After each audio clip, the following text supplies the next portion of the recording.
Long-term Jewish diaspora will always lead to Jewish death, whether it's a nation that rises and destroys us or us ourselves not passing down that identity to the next generation.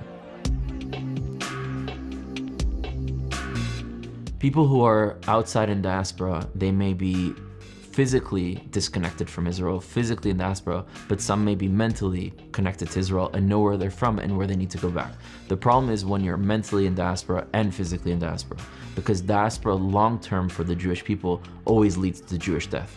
We have 4,000 years of history, and we clearly see that wherever we've lived, we were persecuted, exterminated, and exiled for being Jewish. And either a nation comes, rises up, and kills you because you're so disconnected from your identity that you don't find the need to stand up for it as anti-Semitism gets worse, or you assimilate yourself, which is what we see happening in America, 60 to 80% assimilation. In Argentina and Brazil, it's up to 90%. So 90% of the community is no longer identifying as Jewish, the next generation. That's, destroying the descendants of the Jewish people to ourselves. Long-term Jewish diaspora will always lead to Jewish death, whether it's a nation that rises and destroys us or us ourselves not passing down that identity to the next generation. So Jews should at some point make their way to Israel and should aspire to establish their home in Israel. But in the meantime, while they're in the diaspora, whether it's for education, for travel, for pleasure, for business, whatever reason it's for, to always know that your time is temporary there and at some point you need to make your way back. You think from a science perspective, it's a good idea to have all the Jews in the world in one place?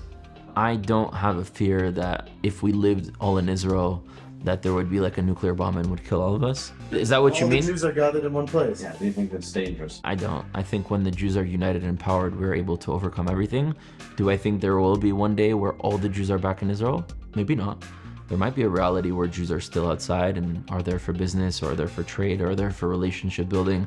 I mean, even in the time of the Maccabees, you had Jews that were ambassadors in Europe and had relations in order to be emissaries of Israel and of the Jewish people. So there's no problem with someone having a mission and seeking to go and fulfill that mission in the diaspora, as long as it's temporary and as long as you know where you're from and where you need to go back to. A lot of Jews in the diaspora give the excuse that they need to have Jewish communities in the diaspora because then those countries are helping them. But I would say the vast majority of the 5.6 million Jews in America are not participating in building relations between America or Israel. Or a lot of the Jews in France are not participating in building those relations. Maybe a handful of them are, and maybe they have a legitimate reason to be in the diaspora, but most Jews are not doing that. So don't use that as an excuse to justify your desire to stay in displacement.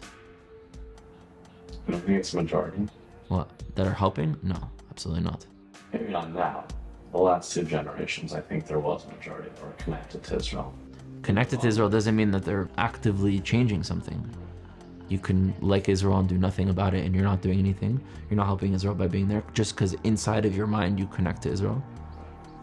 There are individuals who are actively, like those people are abroad doing something. The majority of Jews are not doing that. And the average Jew making that excuse that we need Jews in diaspora communities, so that's why I'm not in Israel, that's just you trying to justify your diaspora in order to make it make sense when it doesn't.